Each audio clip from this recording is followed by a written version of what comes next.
Selamat siang, perkenalkan saya Yumna Wicayanatul Kahla. Di sini saya akan menjelaskan tentang media pembelajaran yang saya kembangkan, yaitu kupusi, kupu-kupu argumentasi.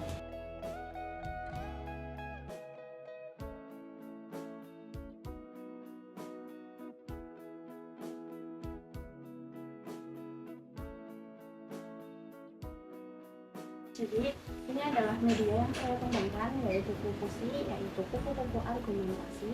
Bahwa di sini nanti sebelum kita memulai pembelajaran, kita membentuk sebuah kelompok, di mana kelompok tersebut berjumlah 6 kelompok, di mana dalam satu kelompok itu berjumlah 5 anggota. Nah, anggota pertama, jadi ini adalah singkat dari pemakaian media pembelajaran kupusi. Pertama, setelah kita sudah membentuk kelompok yang dimana ada 6 kelompok dan setiap kelompok itu berjumlah 5 anggota, lalu anggota pertama akan maju dan juga akan mengenali tentang apa pengertian dari teks argumentasi. Setelah dari anggota pertama sudah menyelesaikan tugasnya, kemudian anggota dua maju bergantian lalu menerangkan. Setelah anggota pertama sudah menyelesaikan tugasnya, maka anggota dua bergantian maju untuk memahami tentang apa itu struktur dari argumentasi. Setelah anggota dua sudah menyelesaikan tugasnya, yaitu memahami dan juga mengerti tentang apa itu struktur teks argumentasi, maka kembali bergantian lagi dengan anggota ketiga, yaitu anggota tiga bergantian maju dan memahami tentang bagian dari karakteristik utama dari teks argumentasi. Setelah anggota tiga selesai menyelesaikan tugasnya, yaitu memahami tentang karakteristik utama, lalu majulah kelompok, maka majulah anggota 4, yaitu anggota 4 bertugas untuk memahami tentang unsur kebahasaan teks argumentasi. Jadi per anggota, yaitu anggota 1, 2, 3, dan 4 itu memahami tentang pematerian.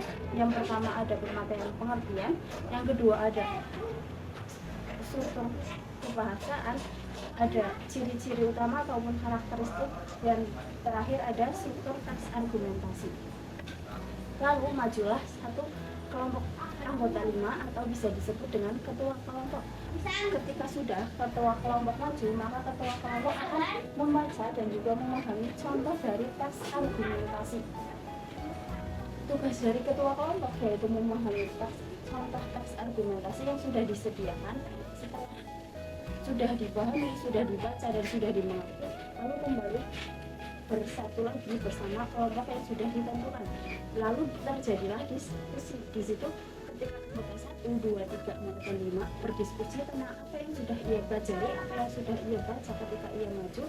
Lalu tugas dari ketua kelompok lagi yaitu maju dan memilih antara 6 kotak ini. 6 kotak ini itu berisi tentang topik, di mana topik tersebut yang akan dibuat sebagai teks argumentasi oleh kelompok yang sudah dipilih. Nah, tugas ketua kelompok adalah memilih dari 6 kotak tersebut, sehingga satu kelompok pasti menemukan satu.